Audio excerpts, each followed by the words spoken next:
I can get used to playing on Sundays if Saturday is as good as it was yesterday. This is today's Arsenal News Show on Arsenal versus Crystal Palace. What? I pressed the button. Let's try that again.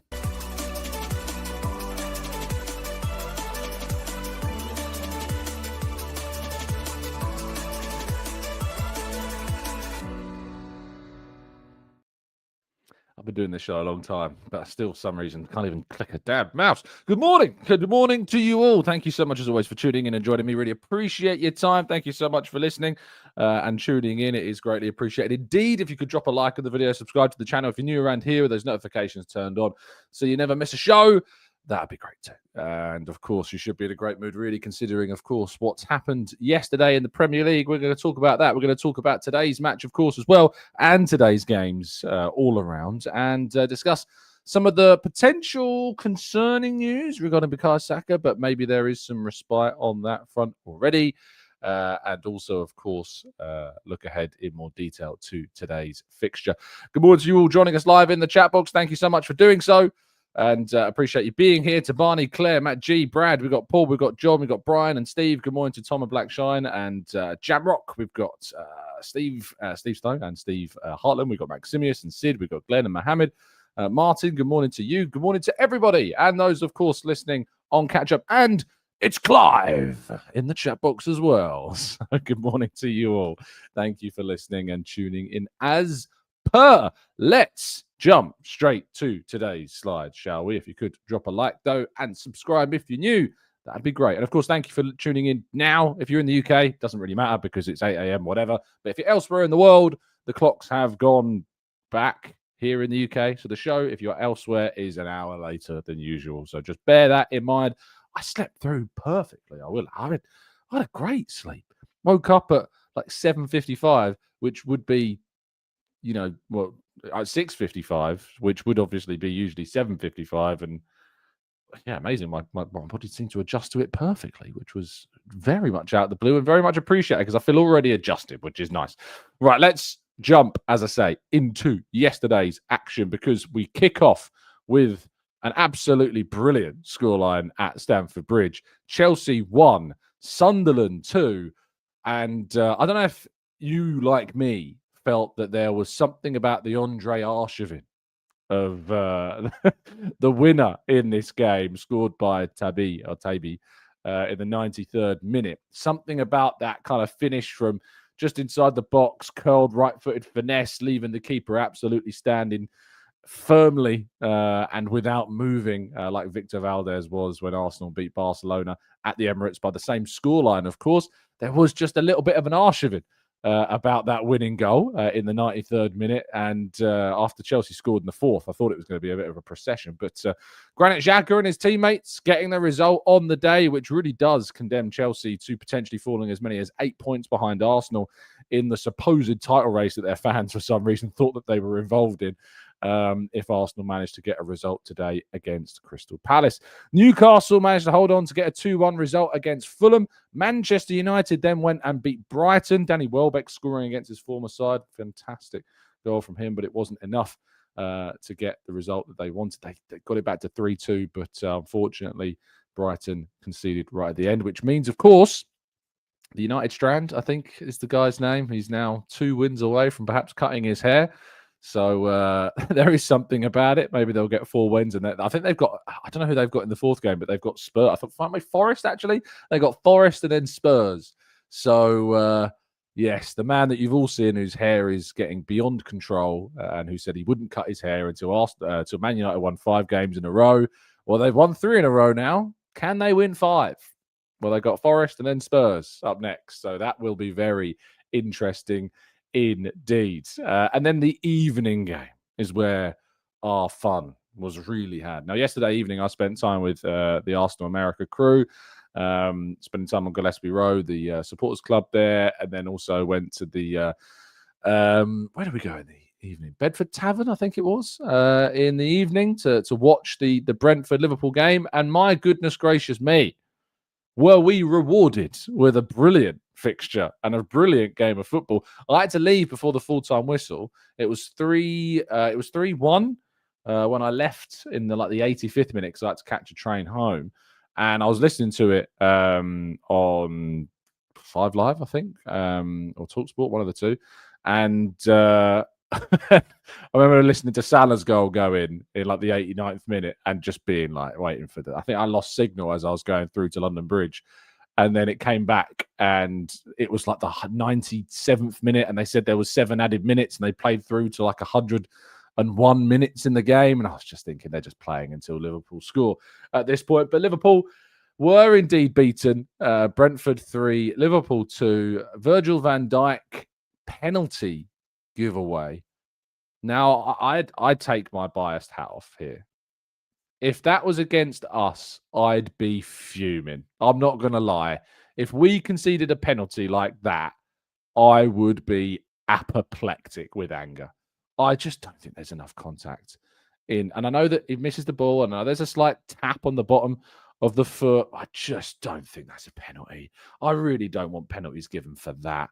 It's so soft. It's incredibly soft. And I know that people say that if it was anywhere else on the pitch, it'd be a free kick and it'd be given. But I don't even want to see free kicks given for that. He did get away with the elbow, Martin. You're right. So there's some karma for sure. But let's just focusing on the penalty for a second. Take your Arsenal hat off. I don't want to see penalties given for that. Because if law of averages will tell you that it'll happen to Arsenal if it hasn't happened already. I don't want to see penalties given for that. I really don't. I really don't want to see penalties given for that. James says brutal challenge, clear penalty. Clive says another strange way. It reminded me of the finish that Saliba had. The penalty the Saliba Brighton one. In some ways, where kind of the contact is so minimal. I don't want to see penalties given for that. We were all outraged by that penalty being given at Brighton last season. So it's one of those. Controversy Media says, Tom, the reason because the referee had given a free kick once he did that, VAR noticed that it happened inside the box, so they had to give the penalty. That's probably fair. It's probably a refereeing mistake than a VAR mistake. The VAR has done its job. If the referee has given a foul and it sees that the foul actually took place inside the box that the referee has given, it's an interesting, wasn't it? It probably changes the context of how the VAR determines it. If the referee hadn't given that and it kind of played on and they reviewed that and VAR looked at it, I would be very surprised if VAR would have given it. But because the referee had given it on field as a free kick, and then the VAR had seen that it took place inside the box, I guess that's kind of give it. So it's on the ref, it's on the referee. I don't know who the referee was. You'll probably tell me. I can't remember. Was it Anthony Taylor? Someone like that. But I just don't ever want to see a world of football where that is a penalty. I never want to watch a game where Arsenal concede a penalty off the back of that, because it's just not enough. It doesn't even impede the player. He puts his foot, he feels the contact on the bottom of his foot. He puts his foot down comfortably. He's going to carry on running, but he's felt the contact, so he goes down. It's a dive. I don't care. You can dive if you feel contact. It's still dive. It's still a dive. I don't care. That contact does not make you lose your footing. It doesn't impede your progress in any way, shape, or form. I'm sorry, but it's just not it. It's just not for me. And I just don't want to see penalties given for it. I'm very happy. Don't get me wrong. The Liverpool lost. It's very beneficial for us if we can take advantage of it today. I never want to see penalties given for that. I just don't. Moving on to our other results, and that also relates, of course, to today's game. Arsenal's under-21s were beaten by Chelsea yesterday. Max Dowman, Marley Salmon not involved in this game. Interesting, and there's an extra addition to this kind of intrigue, if you like, about the fact that that Dowman wasn't involved. And the reason why Dowman wasn't involved, one of the reasons maybe why Dowman wasn't involved is because, of course, he could be in the squad today. But one of the extra reasons that maybe Dowman could be involved is because Bukayo Saka has not been spotted in any of the training photos that have emerged over the course of this week. I went on to Getty Images and checked if he was pictured at all, and he just kind of been missed out of the selection that they put on the Arsenal website. But he was in none of the Getty Images and none of the extra additional photos that were there. Now, there has been suggestions that he's with the squad today. Connor Hum has suggested that he's with the group and is with the team hotel. But of course, we've been in a situation before where players have been spotted with the squad that have been out injured and not played. So it's good news that he's with the squad, if that's true. We don't know that for a fact, but if he's with the squad, then that's a positive. But he's not been in any of the training images at all. I don't know if he's taken part in any training sessions whatsoever. There's no insight into that at all as of yet. So we'll have to kind of wait until a little bit later on today. More information, I imagine, will emerge. A little bit later, the players tend to do kind of their pre-match walk and will leave the hotel where usually there are fans waiting outside. I don't know who these people are, but there's loads of people that tend to wait outside the hotel taking snaps and posting it to Twitter for an exclusive. But hopefully he's okay. But the fact that Max Dowman wasn't involved in yesterday's youth game could therefore be an indication that he's going to be in the senior squad. Would he be in the senior squad if Saka was available? Maybe. He has been in the past, but who else is then missing? Gabriel, of course. We're also waiting to see if Gabriel is going to be involved in the game in any way, shape, or form. I didn't actually check that. It's probably a good idea to do so. Gabriel, Arsenal. Was Gabriel Magalhaes in any of the training images? No, not from the looks of things. No Gabriel Magalhaes in any of the training images either. That were released yesterday. So maybe no Gabriel, which would mean Mosquera, of course, coming into the side for that particular fixture. But in fact, I'm just going to quickly change my backline decisions. I wouldn't start Hincapié for this one. Not yet. Anyway, not yet at least. But it's an option for us. So Hincapié's there, Calafiori's there, Lewis Skelly could play, and then Calafiori could move in kind of the left centre-half role. That's not entirely a bad idea, I don't think. But Calafiori's been excellent at left-back, and Lewis Skelly was excellent on Tuesday. So Arteta's got choices, but fingers crossed we get some positive news coming out the camp going into the game. Let's go to part 2 then, which is going to be a quick preview in this 11, which I'm going to slightly tweak in the break right after this.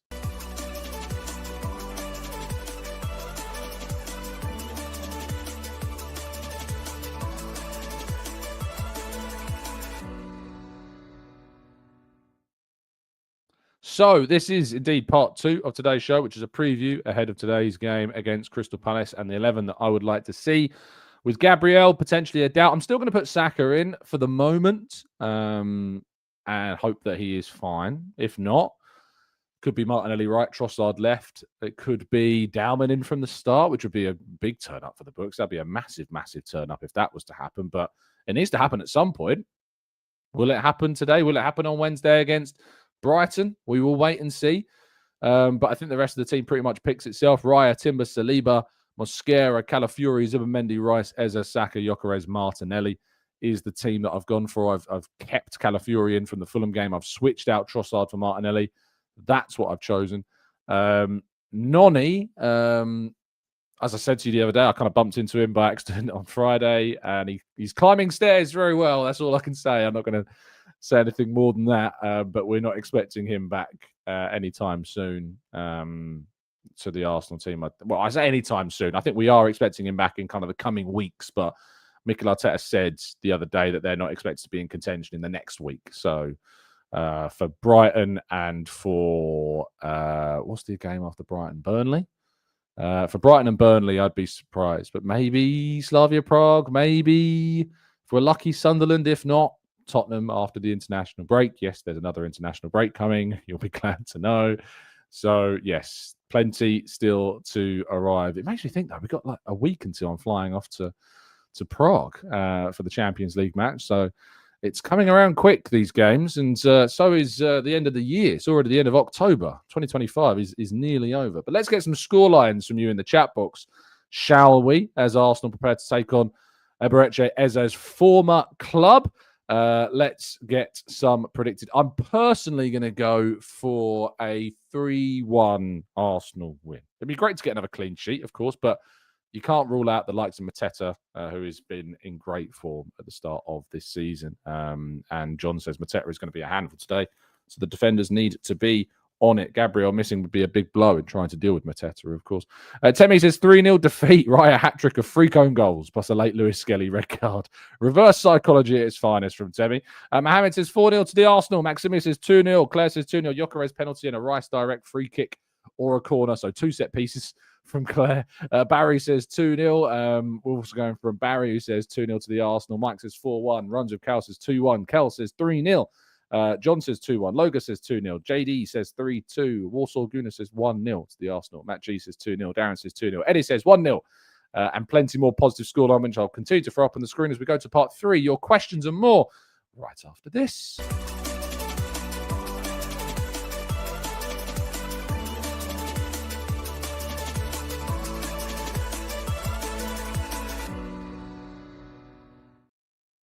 Right, this is part 3 of today's show, where we'll be jumping into the chat box, tackling some of your questions, and still throwing up some more of your scoreline predictions in the chat, which are all very positive, other than Temi.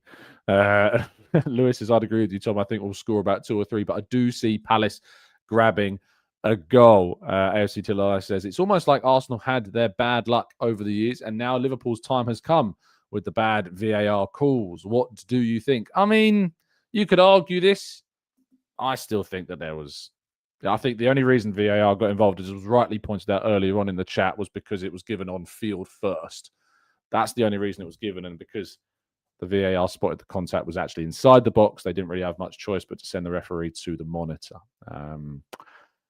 Difficult. Very difficult indeed. Mikey's prediction is just that we win. That would be a very, very nice prediction to come true. We just need to win. That's all that matters. Maxim says, Tom, is this the Eza derby or the Nketiah derby? It's the Nkeza derby. That's I've got. No other way of putting it. No other way of putting it at all. It's another, of course, chance for Arsenal to beat another team that managed to steal points off them last season. It was a 2-2 draw last campaign, but Eza, of course, was on the score sheet that day. Will he get a goal against his former club today? We will wait and see. I asked Mikel Arteta, of course, what it's like playing against a former club, and he kind of described the feeling that you get is extra motivation. So let's see if Eza has that same added extra kind of verve, if you will, to his time. And Angela says, who really cares as long as we get the 3 points? Absolutely. I do tend to agree with you. I couldn't care less how we do it, as long as we do it.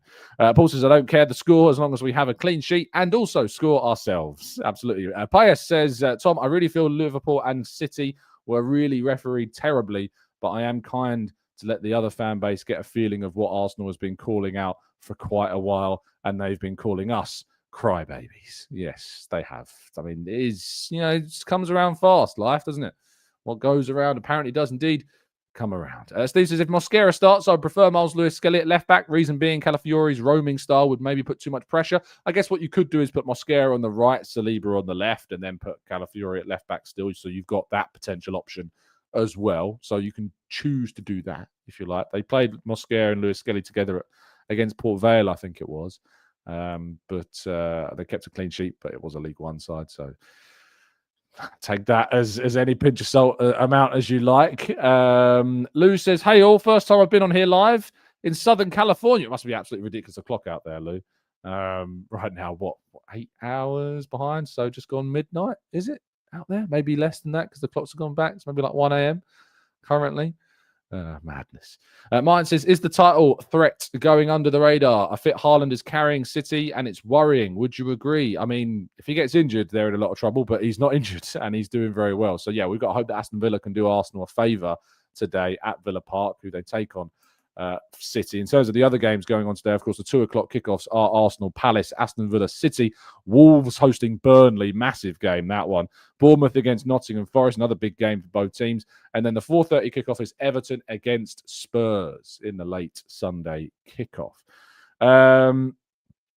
Let's go to Steve, who says 2-0 Arsenal. Zim says 2-0 Arsenal as well. Positive predictions. Raf's going for who's been the most improved player so far. Improved player, Calafiori, I think. We didn't really get to see as much of Calafiori as we might have wanted last season. So I think Calafiori has grown the most this season. Declan Rice, you could argue as well, is up there as another player I think who's taken his game to another level this season. But I think Calafiori, for me, is probably that player. Timbo is great, but was always great. He was one of my top players from last season. So it's not him. But I think maybe Calafiori. Charles says, if not because of the squad, we would have been cooked. We really having a lot of injuries as well, especially if Saka and Gabriel are out today. Like a lot of injuries. What is happening? Well, it's funny because, Liverpool have lost Alisson, Giovanni Leone. They've lost Jeremy Frimpong, who wasn't, he's not even been starting, to be fair, over Szoboszlai. Ryan Gravenberch is also now out at the moment. We don't know how long he is going to be missing for. And Alexander Isak, of course, missed yesterday as well. And there's been a lot of talk. There was a lot of talk on Beat TNT Sports about the level of injuries that Liverpool were dealing with. But the reality is that I sent this warning out before the season started. I said in the summer transfer window, Liverpool don't need to sign Alexander Isak.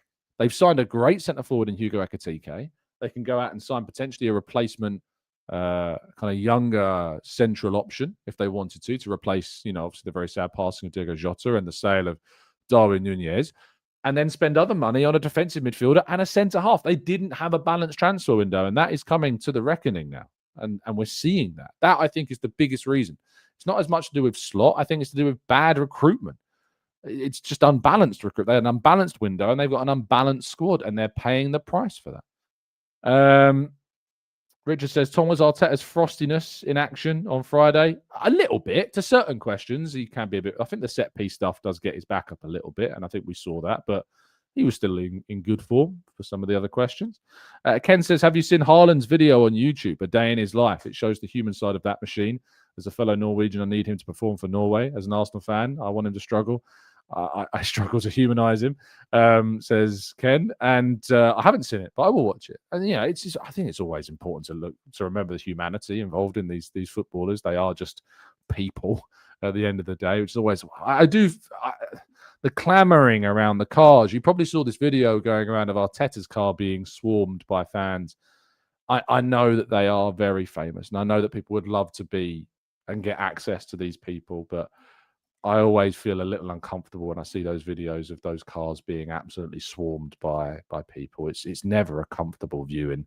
It really isn't. I don't think it's too bad when you get people like Zinchenko, maybe, or Gabriel, that are proper, giving it in their car, or they go past the Tollington or at the club, things like that. Then you kind of, in some ways, you're kind of you're encouraging it. But if that's not the case, I think, just be sensible. Leave them alone. Soul Seeker says, I miss my years in college in LA watching Arsenal matches at 4 a.m. Yeah, I mean, the commitment of some people is unquestionable. John says, Tom, have you ever taken a question posed in this forum and used it for the press conference? I say all the time, I use this interaction, the Q&A that we have, to inform a lot of what I write, a lot of what I ask. You're all very, very inspiring when it comes to the kind of my work. So yeah, I absolutely do take inspiration from you all. I don't think I'd ever ask anything word for word. The only thing that's come ever closest to being word for word was when we did the left foot, right foot stuff. And Sam Dean in the Telegraph has written a really good piece, if you haven't read it already, about kind of Arsenal have, I think, as Sam puts it, the highest volume of left-footed players in the world, or at least in the league. Arsenal are the most left-footed team in Europe, in Europe's major leagues. It's not by chance. It's a deliberate recruitment strategy. And it is very interesting. 44% is the percentage of left-footed players in Arsenal's squad. Across Europe's major leagues, 27% of players are left-footed, but Arsenal have 44%. So yeah, there you go. And in fact, he put up the 11 that we did the other week when we were doing the podcast. Vikietu says 3-0 Arsenal. We need to be ruthless and take advantage of our rivals faltering. No guarantee Liverpool will keep losing, or that we, of course, want to drop points. A lot of you are responding to that question about most improved. Loga says Martinelli. So does Amber Lee. Olawale says Timber. Claire says definitely Calafiori. So does MYK. So yeah, a lot of you seem to think Calafiori and Martinelli are indeed up there potentially. James says Arsenal have been very good at playing the game on offer this season. What game do you think will be on offer against Palace? I think that they will attack. I think there could be space for us today. It could be a game that really suits us. I think we prefer earlier kickoffs as well than evening ones, as we had against Palace last time. So yeah, I'm positive about the game today. Absolutely. And it says, Tom, let's all calm down and beat our opponents first and then laugh at Liverpool later. Nope, that's just not how life works, mate. I never, ever, ever, ever follow that motto because you just end up missing the chance to enjoy things even more. Yes, you might look back and go, oh, it was a shame. We laughed at Liverpool and then we lost. But no, enjoy life a bit more. Enjoy football a bit more and laugh when you can laugh. Cry when you can cry, but laugh when you can laugh. I think it's so much more important to enjoy things before that. Let's go to Stephen, who says, would be great to keep momentum going, especially with Liverpool versus City in a couple of weeks' time as well. Jay says, why is the show an hour late? You should know, Jay. Put your clocks back, sir. Put your clocks back. Richard says, Tom, was Mikel's frostiness at the presser on Friday born out of boredom with set-piece questions, or does he feel he's being disrespected? I don't know. I don't think it's a case of being disrespected. I think it's more frustration that he probably feels that people aren't seeing what he sees. And that's that we're not reliant on set pieces. It's just that set pieces have formed a big part of our goal cohort this year. And I think set pieces have come from Arsenal's work in open play, as James Ollie's question suggested as well, toward the end of the broadcast section. Ranter says, I don't like this excuse of waffling, but Slot is next level. He really looks like he's on the ropes already. This leads to my question, is Slot the luckiest man? Hey, look, I said this last season. I said it all last season. And I said it in the summer. And I said it in debates. Liverpool and Slot got very lucky last season. Very fortunate last season. And they've added a lot of players to their squad, and he doesn't seem to be able to gel them together yet. He's not getting the best from them yet. But I said it time after time. These people going, what phase is Slot in? And Slot's done it in his first season. Slot got so lucky. He inherited a title-winning squad that had been competing with City for years, and then obviously went up against an Arsenal side that were crippled by injuries, and then again a City side that had lost their best player and then lost other key players through the season as well. Liverpool was so fortunate last season. And I think we're seeing a result of that now, that others are back, and also that they're starting to have a taste of Arsenal and City's medicine to a degree as well. Space Time says some of the guys that were shouting at Arteta were what? Oh, so I guess that's somebody who is of the same background as them. I don't know how you knew that they were that. I have no idea, but I don't think their background has anything to do with it, to be honest. Ian says this Crystal Palace and Sunderland thing are the banana skin games, difficult games, horrible opponents with physical mid blocks. Come on, Arsenal. Nelson says Haaland daily routine is wild. Saka has to take notes. AFC Tiladai says, did you hear Slot getting spiky in the press conference after being asked about long throws? I heard the first question, but I didn't carry on watching it because I ran out of time this morning. Maybe I'll keep listening and see what happens with that. Isn't it interesting that a lot of teams are doing long throws now, though? Like, everyone kind of laughed at Arsenal at PSG last season. That was the first game where I really noticed Arsenal's long throws, and I haven't really noticed anyone else doing it as much, but it is interesting, isn't it? Very, very interesting how much big throws is becoming a part of, or long throws becoming a part of pretty much everybody's. And we're good at defending set pieces. We're usually pretty good at it. I know we've conceded 2 from set pieces this season, I think, but we are usually pretty good at it. Matt G says, with respect on Liverpool's bad run of form has nothing to do with the poor recruitment. It is down to the deal I made with the witch I met in Tesco's. Fair enough, Matt. Thanks for sharing. Travis says, I'm wondering if Palace's recent form, as well as them playing on Thursday, plays into our advantage. Oh, without a question, it does. They played a decent team on Thursday. Pretty much every one of their main players got minutes, and they had 2 days less recovery than Arsenal. That should play into Arsenal's favour.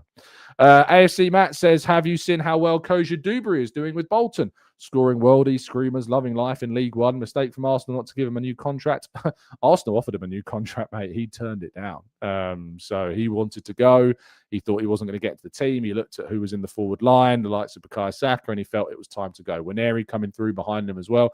He didn't have a great campaign on loan last season with Blackburn, but he seems to be doing better at League One, but maybe that is in some ways the level. So I don't know. But Arsenal did offer him a new deal. He didn't want to stay.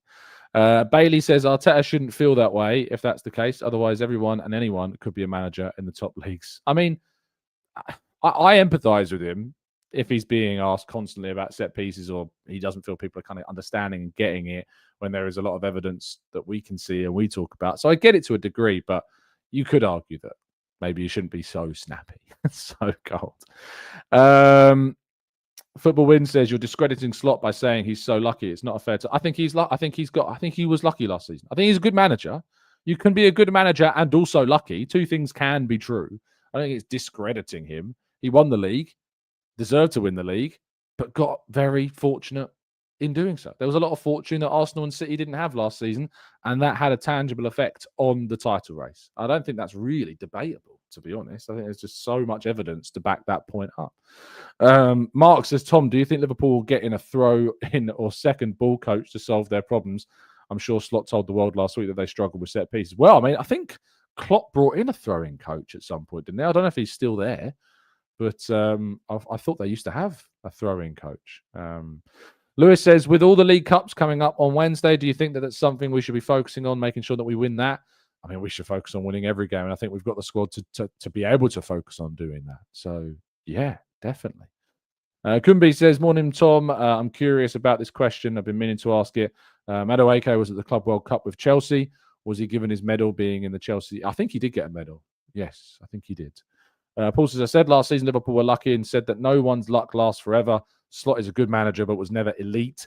He was lucky that the big clubs imploded and the refs were kind. I think we've kind of touched on that, didn't we? I agree that there was a level of luck last season with it. I said he's a good coach. There's no doubt about that, with a very good team. But there was a level of luck. Isoa says it's a coping mechanism. Calling Slot lucky is unfair to him. Winning a Premier League is not easy. It's not easy, but it certainly helps when you got as much fortune going your way as Liverpool did last season. So Nicholas says, Tom, today I learned that what you guys call coriander is the exact same as what we call cilantro in North America. Craziness. Yeah. You also call courgettes zucchinis. I mean, why on earth are you calling a courgette a zucchini? What's that about? It just sounds such a terrible name for a vegetable. I don't know why you've changed the names. It makes no sense. Matt says, Tom, if it wasn't a Premier League match and I'd rather the Carabao versus Brighton, I'd be tempted to start Max Dowman because it's a Premier League and we have a chance to go 7 clear of Liverpool. I don't think Arteta would take that chance. He's 15 years old. It's in a Premier League game against a very good Palace side. I think he would start with Martinelli on the right, Trossard on the left, if Saka is not there. But we don't know if Saka is going to be there or not. He's with the squad apparently, but hasn't trained as far as we're aware. So it's touch and go at the moment. Let's go to NSW says, Tom, going by your response to Slot's luck having won the league with Klopp's team, is it safe to say that the same about Arteta who won the FA Cup with Emery's team? Why would that be the same? Why would that be the same? They beat Manchester City in the semi and then Chelsea in the final. I don't know why that would be the same, mate, to be honest. Zucchini does not sound better, Michael. It just doesn't sound better. Why on earth would it? I'm having zucchini tonight. It just sounds weird. Paul says, good morning, Tom and TGT Global Community. Good morning to you. Courgette is a French word. Yep, French, German, and English. I mean, French and German kind of combined a lot to make a lot of the English language. So not necessarily a surprise. They call spring onions scallions. Didn't know that either. Spring onions. Scallions. Scallions quite a cool word. But I don't know if I'd call a spring onion. Is that an appropriate name for a spring onion? A scallion? Damn. Footy Lounge says, what are your thoughts on Max Dowman not being allowed to play in the Premier League? He has played in the Premier League. He's played a fair few games. He won a penalty for us in the Premier League against Leeds. Came on at Anfield. He's played in the Premier League several times. Tom, is there a reason why Ethan hasn't played at right wing all season? Was the contract discussions entered around playing in the middle? I mean, as we discussed all throughout the summer, Arsenal see him as a central player, not as a wide player. So, yeah. He's seen as a central player, and they had Saka, and they've had Madueke, and they have Dowman. So, certainly. Wilson says, please don't start with the vegetable names. My wife is American, and I don't want to start another argument. Help me keep the peace, please. Scallion sounds like a name for kids you'd find skateboarding in an Asda car park, says Rich. That's quite funny. Oh, little rapscallions. Isn't that the word? Is it rapscallions? I feel like that's it, isn't it? Rapscallions. Yeah. Is apparently they're an American rock band as well. Is it rapscallion? I feel like that's the slang term. Rapscallion is an old-fashioned, often light-hearted slang term for a dishonest, mischievous, and troublesome person. also known as a rascal or a scoundrel or a ne'er-do-well. Ne'er-do-well is a very good word. I do like ne'er-do-well. That's quite a cool piece of language, isn't it? Slightly Strange John says, hey, Tom. John's changed his name on YouTube. Slightly Strange John. Hey, Tom, have you seen the Opta stats showing that we have the most shots of any team and the most shots from set pieces with 53.33% conversion? Wow, that's very high. Fair play. Yes, aubergines are called eggplants. Eggplants. Seriously. If you've ever seen Michael McIntyre's sketch on like Americanisms of English words, it is very funny. Scallywags. Scallywags is a good one. Yeah, Steve and Nigel coming up with scallywags at the exact same moment in the chat. Snowman says, watching from Japan, we need to accept the teams will play differently, and Arsenal now know that. Absolutely, they don't. They are.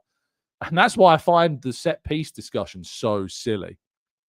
And I don't get why people get so annoyed about how many set pieces we're scoring, because teams are setting up differently to play against us. They're setting up differently to frustrate, and we've found an extra key to unlock them.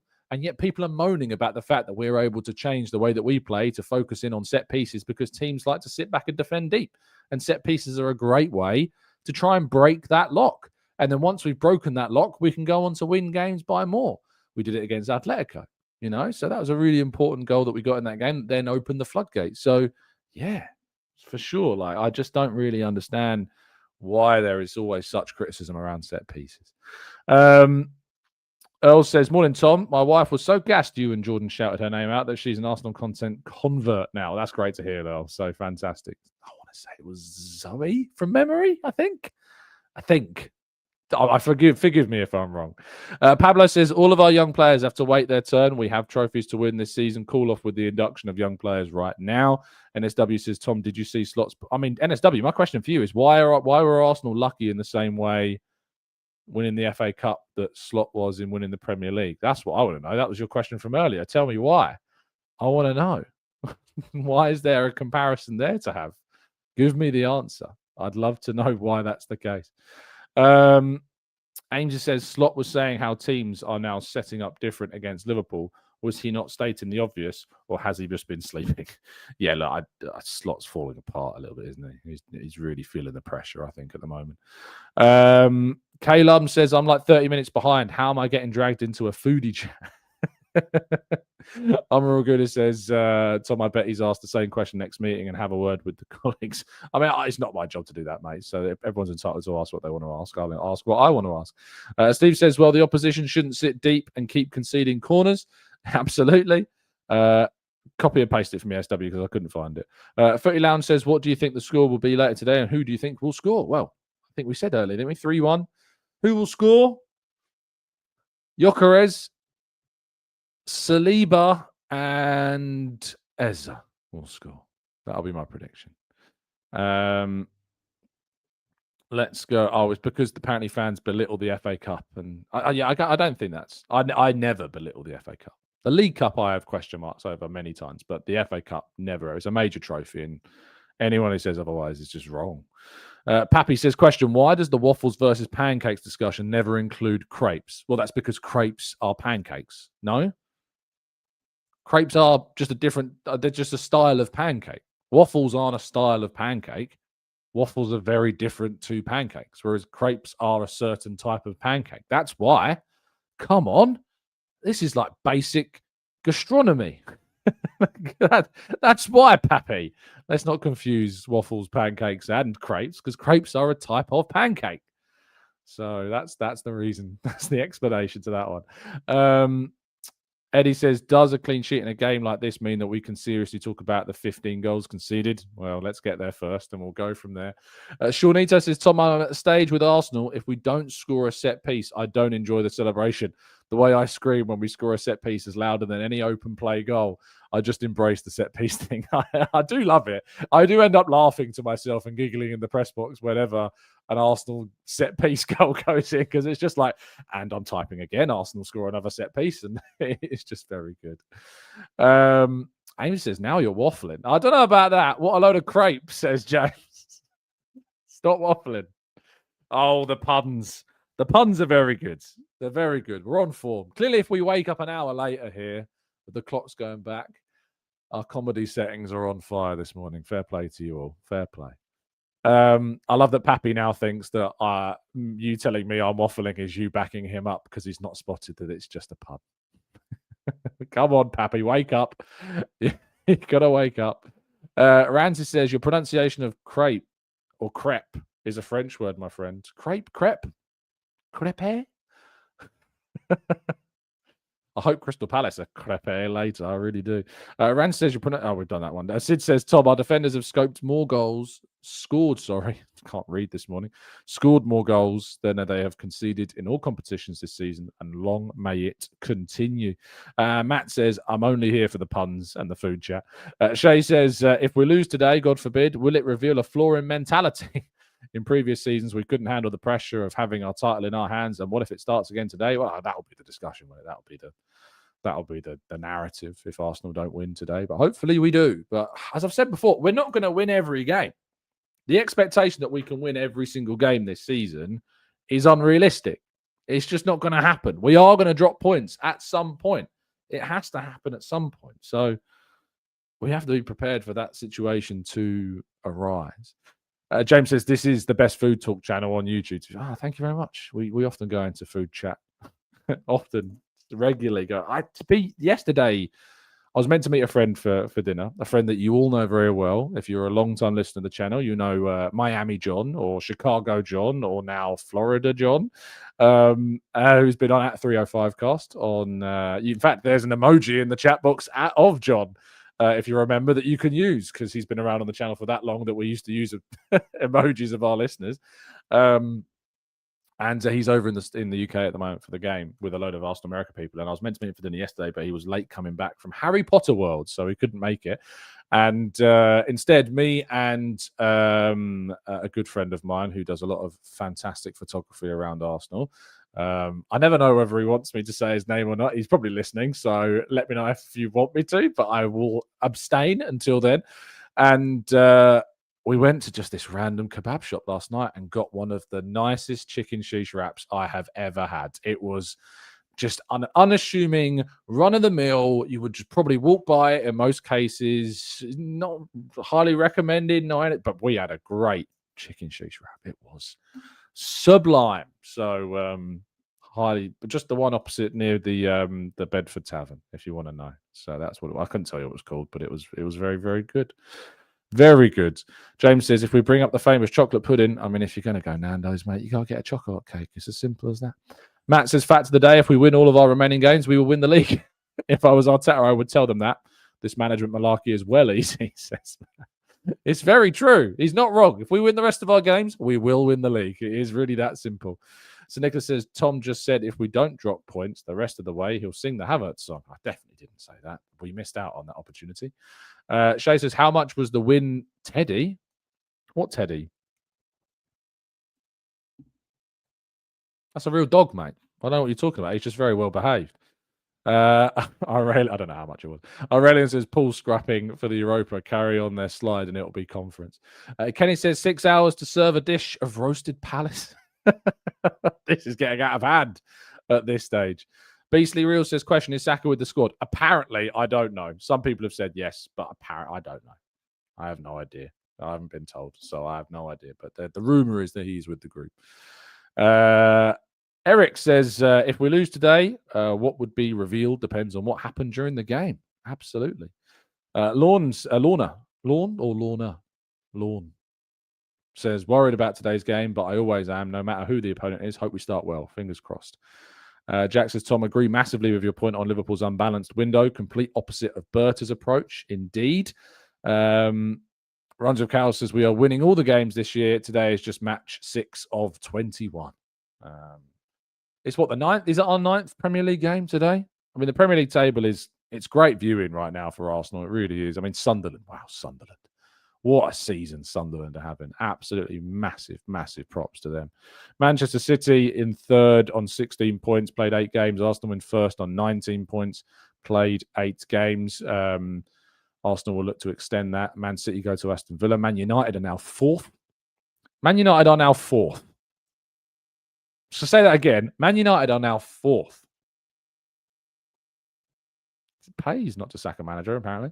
Bournemouth, 5th. Liverpool have dropped down to 6th in the table after 9 games played. Liverpool, again, I'm just going to say that one more time. Liverpool are 6th in the league right now. I don't think Arsenal dropped out the top 3 all last season. I might be wrong, but I don't think we did. Not once. Spurs are... In fact, let me just have a quick look at what the bookies are saying. Arsenal, so Premier League winner odds checker. So I'm curious what that Liverpool defeat has done to the odds of Liverpool winning the league. They're now 6-1, 7-1 for some people. 8-1. Arsenal are very much odds-on favourites to win the league. Very, very solid favourites. City are at 3-1 by most at the moment. Arsenal are 4-6 on to win the league. Wow. Kind of crazy, isn't it? Kind of crazy. Still so early in the season. Bailey says Sunderland run is the best of a promoted team since Hull in 94-95. I think there was a stat, and I'm not sure if I've quoted it right. But if that's true, that's brilliant. But obviously, Arsenal have got to go to Sunderland in a few weeks. Not going to be an easy game, that, from the looks of things. Not going to be an easy game at all. Viketti says, I think United will get top 4. I know it's bold, but Chelsea or Newcastle will drop out, in my opinion. Dominic says, Tom, what non-football podcast do you listen to unwind? Obviously, James O'Brien daily, pretty much every day. I've been listening to a lot of Paul's... What's his name? Paul... What's his name? The guy who does Married at First Sight. Paul Brunson. He does a very good podcast. It's We Need to Talk, I think it's called. It's quite good. Quite like it. And anything that's kind of around like mental health and stuff like that is good. So yeah, stuff like that. Very good indeed.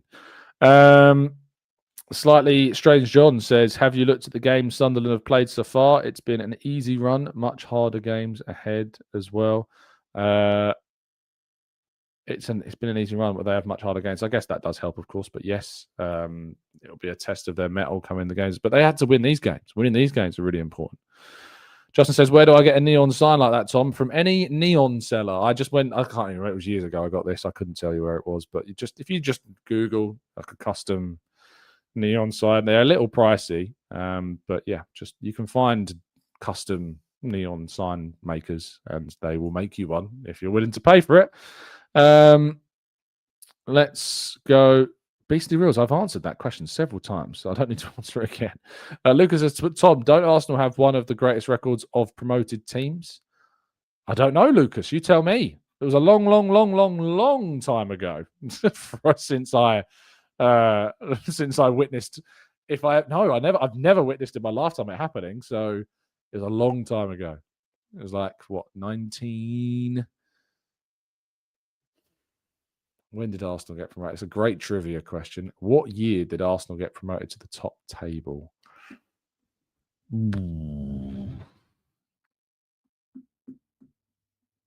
It's early 20th century. Late 20s, early 30s, was it? Was it earlier than that? Some people saying after the Second World War. I thought it was way before that. I thought it was early 20th century.